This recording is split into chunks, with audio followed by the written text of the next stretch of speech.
When if he say he takanya.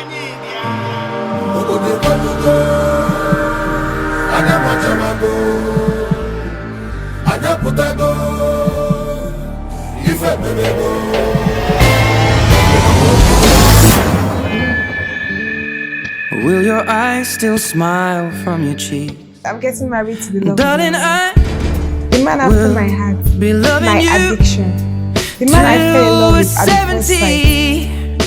I pray that whatever he wishes for this day comes forth, because I'm really a blessing. Baby, my heart could still fall less hard at 23.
One day my back and this is quadro.